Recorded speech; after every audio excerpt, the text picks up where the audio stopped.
Na neno lako la mwisho?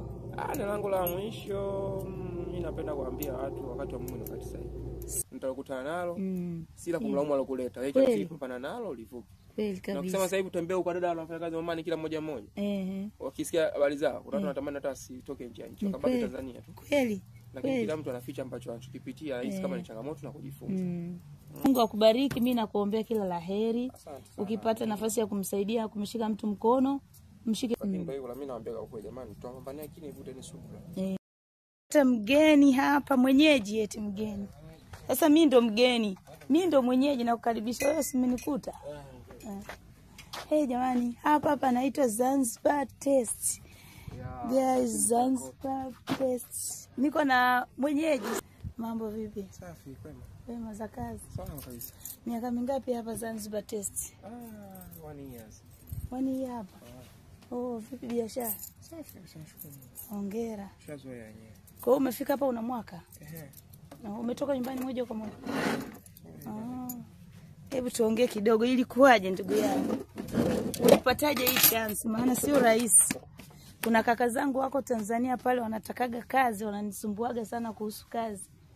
Na wewe ni mmoja ambaye umepata nafasi ya kuja moja kwa moja. Kwa hiyo unaweza ukashare kidogo?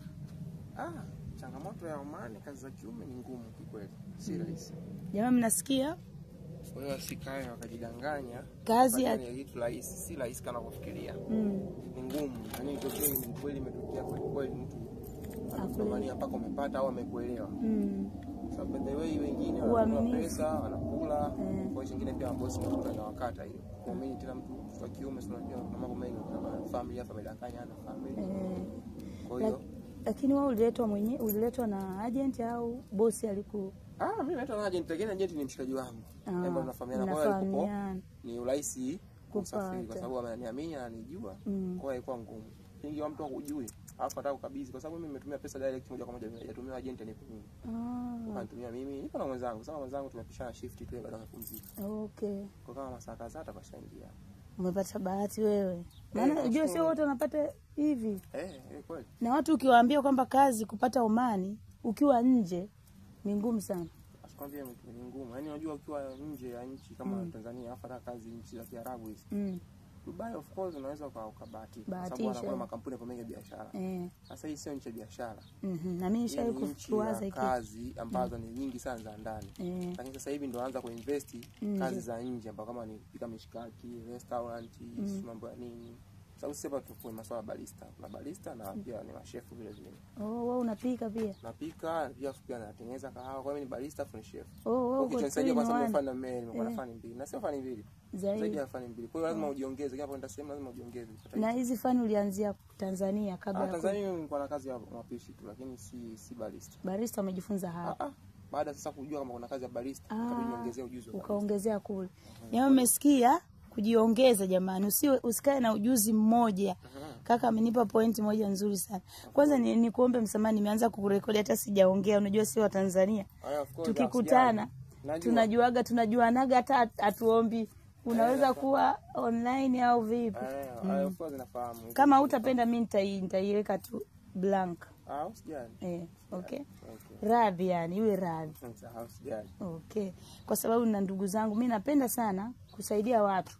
Kwa sababu na YouTube channel. Napenda watu wanavyoniona YouTube wanaona kama ni rahisi kuwatafutia kazi. Kwa hiyo ukiwaambia watu ni ngumu hawakuelewi, lakini kama nimekutana na wewe mtu ambaye umekuja na una experience, mtu kumueleza kidogo anaweza akaamini. Kwa sababu sisi tumepata bahati ya kuja huku na pia haikuwa rahisi, lakini kwa mipango Mwenyezi Mungu afu pia naye muda wakati wa Mungu ndo wakati sahihi. Ni kweli. Kila kitu kwa force afuja kuangukia pua kuja kumlaumu anakuleta. Kabisa. Kumbe mtu anapokuambia bwana kazi ni ngumu au kazi kupata changamoto, ila siku hujapata uje kupata kazi nzuri. Ni kweli, ni bora ukubali. Yaani sio kama kazi hakuna kabisa, zipo lakini inahitaji kwa binadamu wa kawaida kama mtu mtafutaji huwezi kumpeleka kazi kama ile. Unaweza kukuta kama huko unaweza kupeleka kwa jangwani kwenye weekend. Kwa unaweza kuja kutamlaumu ambaye mtu alokuleta. Kwa hiyo baadaye lazima ujitengeneze mazingira kwa nafani nyingi. Hata ukija huku umekosa kazi, utafanya kazi. Usichague kazi. Kikubwa tu una uhuru nchi na uhuru. Kwa hiyo unaweza kumaliza kazi sehemu fulani, unataka kuendelea sehemu nyingine, unabadilika. Unafanya bata trade tu. Unabadilisha, unafanya kazi sehemu nyingine. Safi sana. Kwa hiyo watu wasichukulie rahisi kama wanafikiria kazi za kwenye nchi za Kiarabu ni ngumu sana. Lakini nchi za kama za Dubai, Kwa sababu business ni sehemu za biashara. Kwa hiyo anytime watu wanaingia na kutoka. Na watu wajiongeze tu wenyewe kwa kweli. Kama mtu anataka aje kwa gharama zake atafuta tu, anaweza akatafuta watu. Atafuta watu huku kwenye mitandao za Kiarabu hizi, anaongea nao, mimi nitajilipia nauli yangu. Alafu nikija huko kama atatafuta kazi au mtu atamfanyia direction moja kwa moja anafanya kazi yote, alafu baadaye Tanzania huko kama miezi yako miwili tuna hela ambayo ulitumia kutoka Tanzania kuja na hiyo. Kweli. Kikubwa tu chini na sheria, kama una vibali vya kuishi unaweza sikuja kama watu pia kuleta shida kwa kuta malengo yakaishia njiani tu. Lakini heli bora utulize kichwa, ufuate zile process zao ambazo zinakufanya utaishi kwa amani na usalama zaidi, hata ukipata kipato chako una shida na mtu. Lakini ukisema pia uje tu ile from nowhere tu umeingia tu. Sababu unajua kipindi hicho siku hizi kabla sikukuu watu wamekamata sana. Watu wamekaa hapa 5 years hawana pataka, visa zao zimeisha. Lakini pesikia tu wamepewa msamaha mpaka tarehe 31 mwezi wa 7. Hata mimi nimetoka kurekodi video saa hizi. Kwa hiyo wanaweza wakaenda nyumbani. Zile balozi za Tanzania zile akazungumza nao akamfanyia mpango au nyumbani. Kwa Watanzania rais balozi yuko Kurum pale. Wanawasiliana nao tu. Wametoa ni kweli ni neema. Ni neema, lakini kwamba mtu mwenye neema kwa mtu mwenye akili kwa muda lokao kama kashajenga basi anapata kujifichia.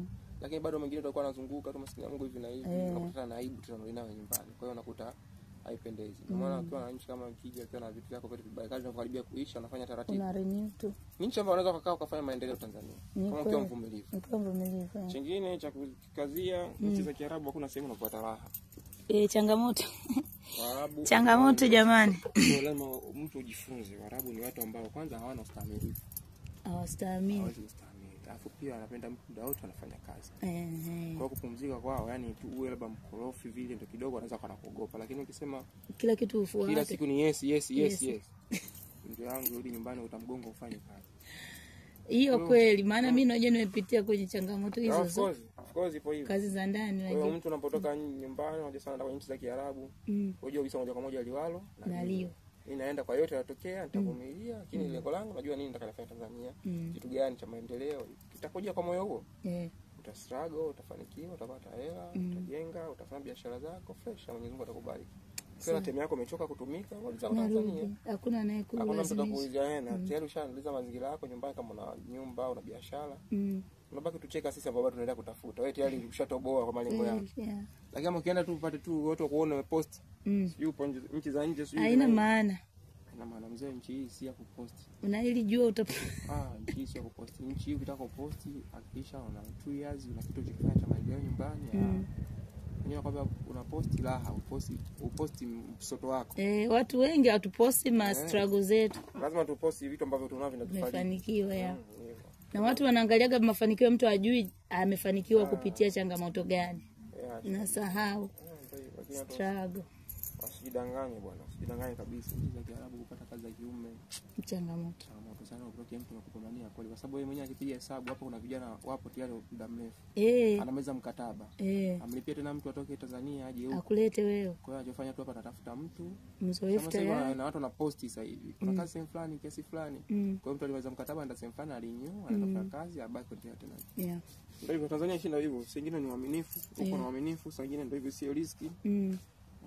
Mungu tu atusaidie. Sasa pia mimi mwenyewe binafsi na watu ambao wanatamani wanakusumbua. Na wapambania, lakini kila ukiangalia na kwamba kazi nyingi sana ni za wanawake za ndani. Kwa mtu mwingine ukimwambia anaweza kuona kama anamvimbia, hawaamini.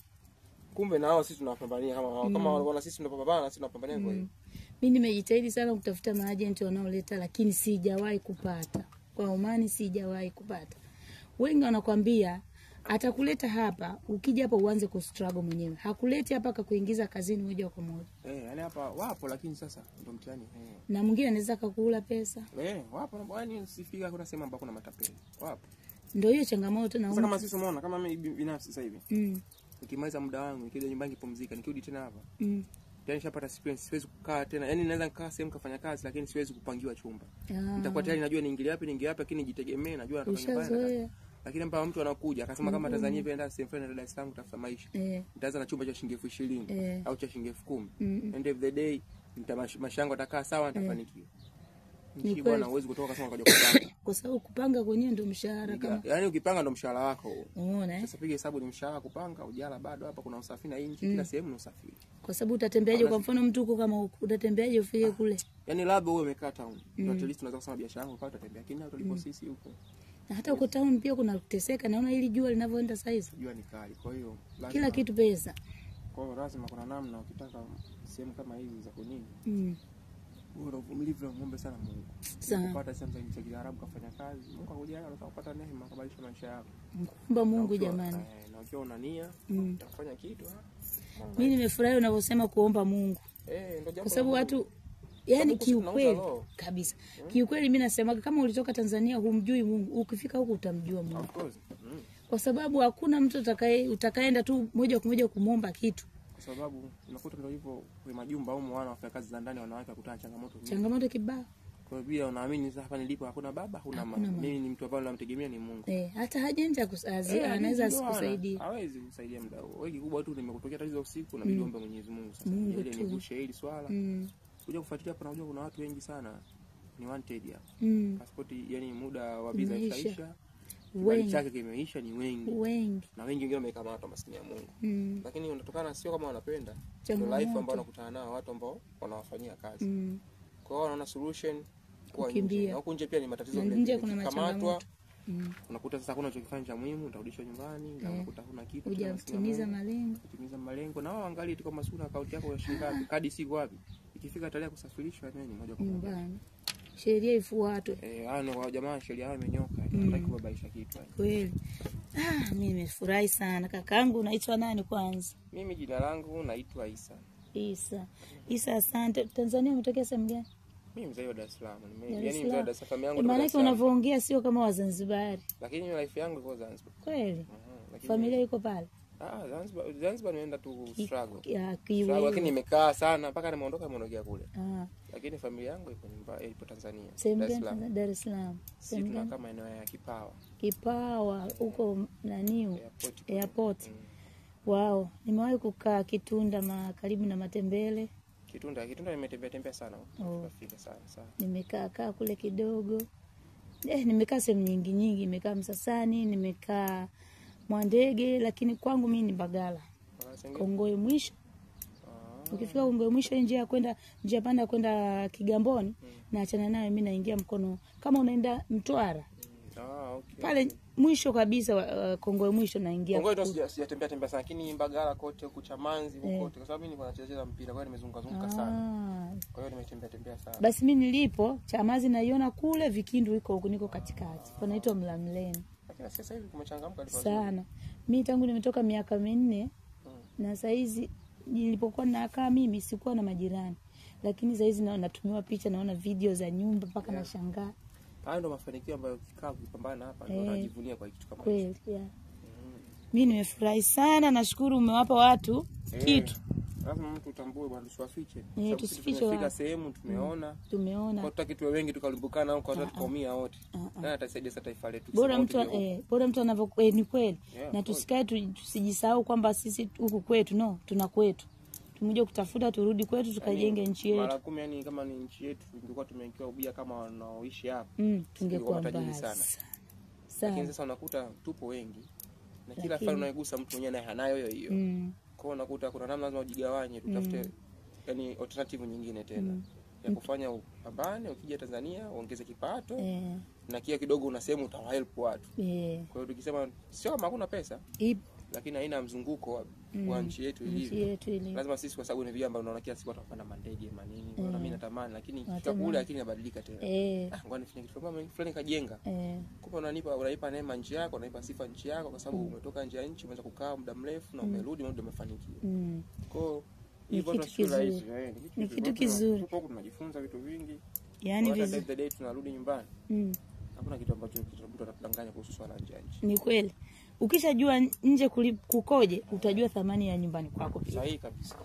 Ukiwa nyumbani huwezi kujua thamani ya nchi yako. Toka ndio utajua. Kwa hiyo kama mwanangu nafanya biashara hiyo ya kuwapwa kwa tu ukweli. Ukweli ndio huo. Kwa hiyo asije kuchukulia kwamba labda umeshindwa kumbania na bani. Yaani natamani kila mtu ambaye anasema nisaidie ingekuwa ni rahisi. Yaani ingekuwa ni unajua kumsaidia mtu ni moyo pia. Lakini ukimwona mtu anakupambania sana akikwambia bwana kitu fulani kipo hivi na hivi. Lazima mtu afahamu by the way. Yaani aelewe kwa kitu. Sio kama hakuna mtu asipenda mtu mwenzake asifanikiwe. Kwa dunia sasa hizi. Kwa dunia sasa hivi labda mtu kwa sababu maisha tunayotoka tunajua. Tunajua kila mtu anajua. Hakuna mtu kiko kuna mtu amezaliwa kwao kuna magari, kuna majumba kwa nini usingemwona kuja kufanya kazi nzuri. Kweli. Kasoma angefika lenzi yani ya juu unakutana na kila kitu sio tutasema kama hizi. Lakini sote tulifika stage ambayo sasa tunaona tunatenganishwa na familia zetu. Na sisi tukajiandaa na familia yetu. Kwa familia inaenda vipi? Lazima struggle. Kweli. Struggle mwisho wa siku familia yako kae sehemu pazuri na yeye hata Mungu akakujalia umeondoka. Wanao kuna stari ushawekea kabisa hawapati shida na wao. Baba alikuwa ni mpambanaji katuelekeza tufanye hivi. Kweli. Kuliko unaondoka unaanza kuwaza sijui tunaanzia wapi. Naona watu wanagombana majumba ya udisi kila siku. Watu wanauana kisamali. Unakuta mali mwenyewe alipambania watoto wake kashaondoka, watoto wake wanapata shida. Na mwisho wa siku ukija kugombania kitu ambacho mtu alikitafuta, hakitakusaidia. Haitakusaidia. Kwa hiyo ndio maana sisi tunapambana ili familia zetu ambazo tunazitengeneza.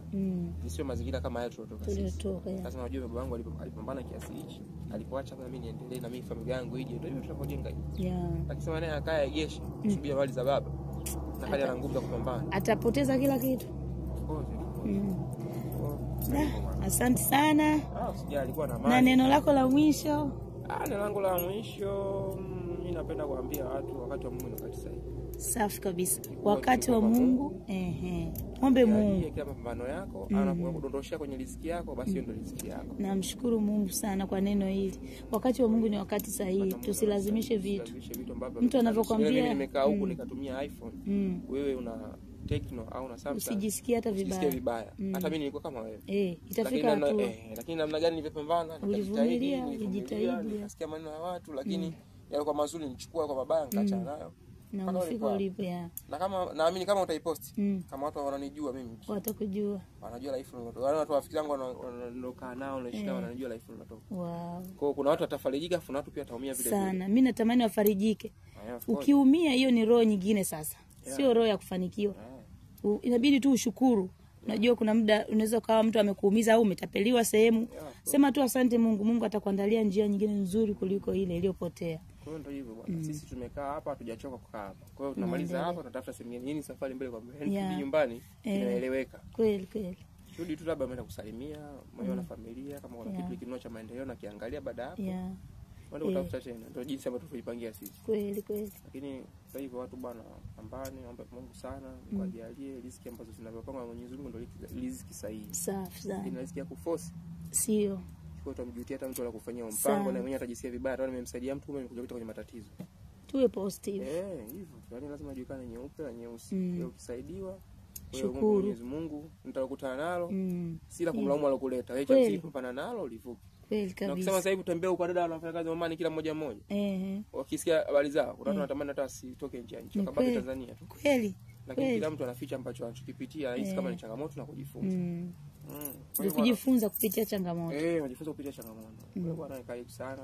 Nashukuru sana. Hapa Kiswahili hapa, tuko Kiswahili. Yaani nimependa jamani. Authentic Zanzibar taste. Nothing is blissful than eating a good food. Wow, natamani ingekuwa jirani na ninapokaa lakini niko mbali. Mna siku unaweza kupata mwenyewe kuja kwenye show. Unaweza nikapata. Unakuja, mage sengine hapa jioni ndio wateja wetu sana jioni hapa. Jioni Sisi tupo sana kwa ajili ya oda. Oda. Kwa jioni watu ambao kuna nyumba hapa ya Kiswahili. Wanakaa Waswahili kabisa wanawake wamepanga. Kwa jioni wanakujaga nyinyi hapa unaona vitu nini. Baada hapo endelea maisha mengine kama kawaida. Safi sana. Mungu akubariki, mimi nakuombea kila laheri. Ukipata nafasi ya kumsaidia kumshika mtu mkono, mshike mkono. Isipowezekana kuwa tu muwazi wala usilete mambo ya kuficha ficha, haitasaidia. Hata mimi pia nina moyo wa kusaidia lakini ndio hivyo mimi naambia kwa jamani tutapambania kile vute ni subira. Subira ndio kila kitu. Safi sana. Nashukuru Mungu nimekupata. Yaani hii ni neema kwangu. Mimi nimefurahi sana. Kaka yangu Isa hapa kutoka Tanzania leo tumeongea. Nimemshtukiza tu kumrekodi. Hata sikumuomba Mungu anisamee na anisamee pia. Lakini hii ni kwa ajili ya ndugu zetu ambao mko nyumbani. Na mimi nimejifunza kitu.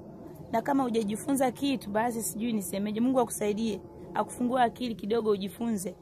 Naamini Mungu atakusaidia. Wote ambao mnahangaika kuja, tusubiri wakati wa Mungu. Kakaangu amesema hapa kitu muhimu sana. wakati wa Mungu ni wakati sahihi. Tusiforce vitu. Kama ipo tu. Na mimi nawaambiaga mara nyingi kina Shagala, kama ipo hakuna binadamu anaweza kuzuia riziki yako au kwenda popote. Riziki yako bado ipo kila siku. Ipo tu, Mungu anajua atakupeleka wapi, atakupitisha vipi. Kwa hiyo tumwamini Mungu. Asante sana, mimi nitaishia hapa jamani, msisahau kulike, kushare, subscribe na kucomment. Bye. Unaweza kusema bye. Okay, bye. Okay.